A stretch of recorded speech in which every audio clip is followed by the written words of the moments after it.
Welcome to Hindi hub. Dear students, ഏഴാം ക്ലാസ്സിലെ first യൂണിറ്റിലെ സെക്കൻഡ് ചാപ്റ്റർ ആയ സാഫ് സഫായി മേം അവൽ കാവ് എന്ന ലേഖനത്തിലെ ക്വസ്റ്റ്യൻ ആൻസറുകളും ടെക്സ്റ്റ് ബുക്ക് ആക്ടിവിറ്റീസുമാണ് ഈ വീഡിയോയിൽ ഡിസ്കസ് ചെയ്യുന്നത്. നമുക്ക് ഫസ്റ്റ് ക്വസ്റ്റ്യൻ നോക്കാം. യഹാം ഗാവ് വാലോം കി കോൻ സി മനോദശ പ്രകട ഹോത്തി ഹെ. ഇവിടെ ഗ്രാമവാസികളുടെ എന്ത് മാനസികാവസ്ഥയാണ് പ്രകടമാവുന്നത്? അതായത് മാവലിന്നോ എന്ന ഗ്രാമത്തിലെ മുഴുവൻ ശുചീകരണ പ്രവർത്തനങ്ങളും അവിടെയുള്ള ആളുകൾ സ്വയം തന്നെയാണ് ചെയ്യുന്നത്.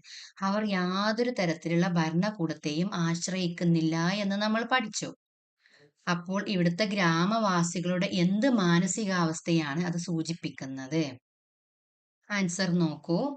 യഹാം ഗാവ് വാലോം കി സ്വച്ഛതാ കെ പ്രതി ജാഗരൂകത പ്രകട ഹോത്തി ഹെ. ഇത് ഗ്രാമവാസികളുടെ ശുചിത്വത്തെ കുറിച്ചിട്ടുള്ള അവബോധത്തെ കാണിക്കുന്നു. വേ ഗാവ് കി സഫായി കോ അപനാ കർത്തവ്യ മാൻതേ ഹെ. ഗ്രാമം വൃത്തിയായി സൂക്ഷിക്കേണ്ടത് തന്റെ കടമയായിട്ട് കരുതുന്നു. നിങ്ങൾക്ക് മനസ്സിലാക്കാൻ വേണ്ടിയിട്ടാണ് താഴെ ഇതുപോലെ ഇവിടെ മീനിങ് ഇങ്ങനെ കൊടുത്തിട്ടുള്ളത്. നെക്സ്റ്റ് ക്വസ്റ്റ്യൻ പേജ് നമ്പർ 13 താഴെ ഭാഗത്താണ്. ജീവൻ മേ നീരോഗ് രഹിനെ കെ ലിയെ സഫായി കെ അലാവ ക്യാ ക്യാ ഉപായ് ഹെ. ജീവിതത്തിൽ ആരോഗ്യം നിലനിർത്താൻ ശുചിത്വത്തിന് പുറമെ എന്തെല്ലാം നടപടികളാണ് സ്വീകരിക്കേണ്ടത്? നമ്മുടെ ആരോഗ്യം നിലനിർത്താൻ ശുചിത്വം അത്യാവശ്യമാണ്. ശുചിത്വം കൂടാതെ മറ്റെന്തെല്ലാം വേണം? സ്വച്ഛ് പാനി പീന, ശുദ്ധജലം കുടിക്കുക. നിയമിത വ്യായാം കർണ, പതിവായി വ്യായാമം ചെയ്യുക. സന്തുലിത് ഔർ പൗഷ്ടിക് ഭോജൻ ഖാന, സമീകൃതവും പോഷക സമൃദ്ധവുമായ ഭക്ഷണം കഴിക്കുക. ഔർ പര്യാപ്ത നീന്ത് ലേന, അതുപോലെ ആവശ്യത്തിന് ഉറക്കം നേടുക.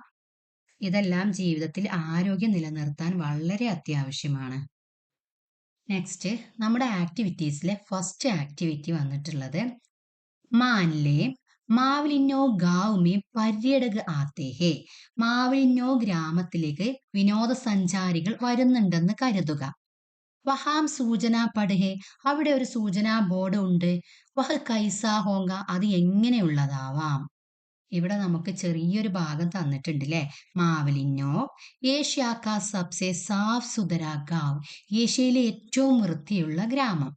ധ്യാൻ ദേ, ശ്രദ്ധിക്കുക. ഇങ്ങനെ പറഞ്ഞിട്ട് താഴെയാണ് സൂചനാ ബോർഡ് കൊടുക്കേണ്ടത്. നമ്മുടെ പാഠത്തിന്റെ തുടക്കത്തിൽ ഇങ്ങനൊരു സൂചനാ ബോർഡ് കണ്ടിരുന്നു അല്ലെ. ഇങ്ങനെ തന്നെയാണ് കൊടുക്കേണ്ടത്. അപ്പൊ നമ്മൾ ഇവിടെ ഇങ്ങനൊരു സൂചനാ ബോർഡ് കൊടുത്തിട്ടുണ്ട്. മാവലിന്നോ ഏഷ്യ കാ സബ്സെ സാഫ് സുതരാ ഗാവ്, ധ്യാൻ ദേ. കച്ചറ ഡാൽനെ കെ ലിയെ ഡസ്റ്റ്ബിൻ കാ ഇസ്തേമാൽ കരേ. മാലിന്യം നിക്ഷേപിക്കാൻ ഡസ്റ്റ്ബിൻ ഉപയോഗിക്കുക. സ്വച്ഛ് ഗാവ് സുന്ദർ ഗാവ്, ശുദ്ധമായ ഗ്രാമം സുന്ദരമായ ഗ്രാമം. നിങ്ങൾക്ക് ഇവിടെ മറ്റു പല സൂചനാ ബോർഡും ഇവിടെ കൊടുക്കാവുന്നതാണ്. നെക്സ്റ്റ് ആക്ടിവിറ്റി വായിക്കാം. പുനർചക്രൻ സെ പ്രകൃതി കാ ബോझ കം ഹോ ജാതാ ഹെ. പുനരുപയോഗം അതായത് റീസൈക്ലിംഗ് കൊണ്ട് പ്രകൃതിയുടെ ഭാരം കുറയുന്നു. ചർച്ച കർക്കെ പുനർചക്രൻ കി സൂചി തയ്യാർ കരേ. ചർച്ച ചെയ്ത് ഇതുപോലെ റീസൈക്ലിംഗ് ചെയ്യുന്ന വസ്തുക്കളുടെ പട്ടിക രൂപപ്പെടുത്തുക. അതായത് പഴയ ഉപയോഗശൂന്യമായ വസ്തുവിൽ നിന്ന് എന്ത് പുതിയ ഉപയോഗപ്രദമായ വസ്തു ഉണ്ടാക്കാം എന്ന് പട്ടിക രൂപപ്പെടുത്തുക. ഇവിടെ ഒരു ഉദാഹരണം കൊടുത്തിട്ടുണ്ട്. കൂടെ കച്ചറോംസെ, മാലിന്യത്തിൽ നിന്ന് ഗാദ്, വളമുണ്ടാക്കുന്നു. ഇസ്തേമാൽ കിയേ ഗേ പ്ലാസ്റ്റിക് സെ, ഉപയോഗിച്ചു കഴിഞ്ഞ പ്ലാസ്റ്റിക് കൊണ്ട് എന്തുണ്ടാക്കും എന്ന് എഴുതണം. അതുപോലെ വേറെയും ചേർത്ത് പട്ടിക രൂപപ്പെടുത്തണം. നോക്കൂ, ഇസ്തേമാൽ കിയേ ഗേ പ്ലാസ്റ്റിക് സെ, ഉപയോഗിച്ച പ്ലാസ്റ്റിക്കിൽ നിന്ന് ബോത്തൽ, കുപ്പി ഉണ്ടാക്കുന്നു. കാഗസ്, കടലാസ് കൊണ്ട്, പഴയ കടലാസ് കൊണ്ട് നയാ കാഗസ്, പുതിയ കടലാസ് ഉണ്ടാക്കുന്നു. നാരിയൽ കെ ചിൽക്കേസ്, തേങ്ങയുടെ തൊലിയിൽ നിന്ന് രസ്സി, കയറുണ്ടാക്കുന്നു. പുരാനെ കപ്പടോംസെ, പഴയ വസ്ത്രം കൊണ്ട് കാർപ്പറ്റ്, കാർപ്പറ്റ് നിർമ്മിക്കുന്നു. കാഞ്ചിക്കി ടുക്കുഡോംസെ, കുപ്പിച്ചില്ലിൽ നിന്ന്, ഗ്ലാസ് കഷ്ണത്തിൽ നിന്ന് ഫൂൽദാൻ, പൂച്ചട്ടി, ഫ്ലവർ ബേസ് ഉണ്ടാക്കുന്നു. ഇതുപോലെ എഴുതാനാണ് പറഞ്ഞത്. നെക്സ്റ്റ് ആക്ടിവിറ്റി സാർത്ഥക് വാക്യ ബനായേ, അർത്ഥവത്തായ വാക്യങ്ങൾ ഉണ്ടാക്കുക. ഇവിടെ 3 വാക്യം തന്നിട്ടുണ്ട്. അത് നമുക്ക് മനസ്സിലാവാത്ത രീതിയിൽ കൊടുത്തിട്ടുണ്ട്. അത് നിങ്ങൾ നന്നായി വായിച്ച് അർത്ഥമുള്ള വാക്യം താഴെ എഴുതാനാണ് പറഞ്ഞിട്ടുള്ളത്. വായിച്ചു നോക്കൂ. സാഫ് സഫായി ഹമാരാ ദായിത്വ ഹേ. എങ്ങനെയാണ് എഴുതേണ്ടത്? ഇവ ഓരോന്നും ഇങ്ങനെയാണ് എഴുതേണ്ടത്. സാഫ് സഫായി ഹമാര ദായിത്വ ഹേ. ശുചിത്വം നമ്മുടെ ഉത്തരവാദിത്തമാണ്. സ്വച്ഛ് നഹി രഹേങ്കെ തോ സ്വസ്തി നഹി ഹോങ്കെ. വൃത്തിയായി ജീവിച്ചില്ല എങ്കിൽ ആരോഗ്യം ഉണ്ടാകില്ല. തൻ ഹോ യാ മൻ സഫായി ജരൂരി ഹേ.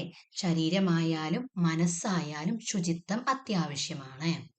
ഇങ്ങനെ എഴുതാനാണ് പറഞ്ഞിട്ടുള്ളത്. നെക്സ്റ്റ് ആക്ടിവിറ്റി നോക്കൂ. നാരാഗീത് കോ ആകെ ബഡായേ. നാരാഗീത് മുദ്രാവാക്യ ഗാനം. മുദ്രാവാക്യ ഗാനം തുടരുക എന്നാണ് പറഞ്ഞിട്ടുള്ളത്. ഇവിടെ 4 വരി മുദ്രാവാക്യ ഗാനം കൊടുത്തിട്ടുണ്ട്. അതിന് തുടർച്ചയായി നിങ്ങളോട് എഴുതാനാണ് പറഞ്ഞിട്ടുള്ളത്. ഒരു 2 വരിയോ അല്ലെങ്കിൽ 4 വരിയോ കൂട്ടിച്ചേർക്കണം. നോക്കൂ. സ്വച്ഛ് രഹോ തും സ്വസ്ഥ് ബനോ. ശുചിയായി ജീവിക്കൂ, ആരോഗ്യമുള്ളവരാകൂ. പ്രകൃതി കോ തും അപ്പനാലോ. പ്രകൃതിയെ സ്വന്തം പോലെ സ്നേഹിക്കൂ. ഹരിയാലി കാ ഗീത് രചോ തും. പച്ചപ്പിനെ പുകഴ്ത്തുന്ന പാട്ട് പാടൂ. ശുദ്ധ ഹവാ കോ അപ്പനാലോ. ശുദ്ധവായുവിനെ സ്വീകരിക്കൂ. നമ്മുടെ പ്രകൃതിയെ കുറിച്ചിട്ടാണ് എഴുതിയിട്ടുള്ളത്.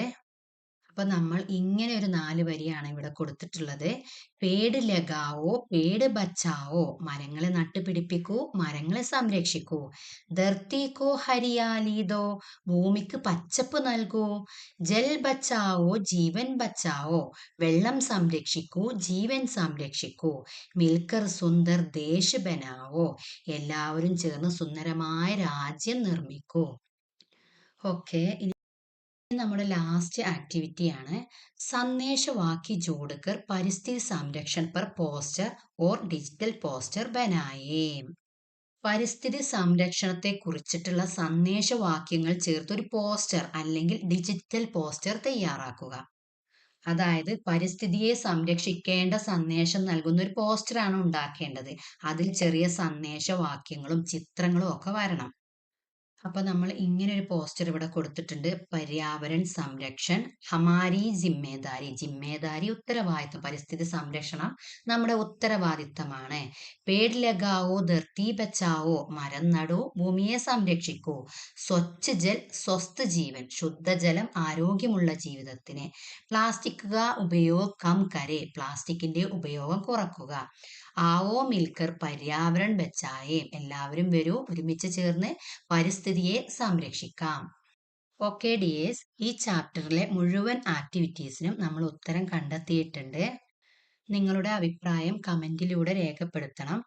നിങ്ങൾക്ക് നമ്മുടെ വീഡിയോ യൂസ്ഫുൾ ആകുന്നുവെങ്കിൽ ലൈക്ക് ചെയ്യാനും സബ്സ്ക്രൈബ് ചെയ്യാനും മറന്നു പോകരുതേ. Thank U.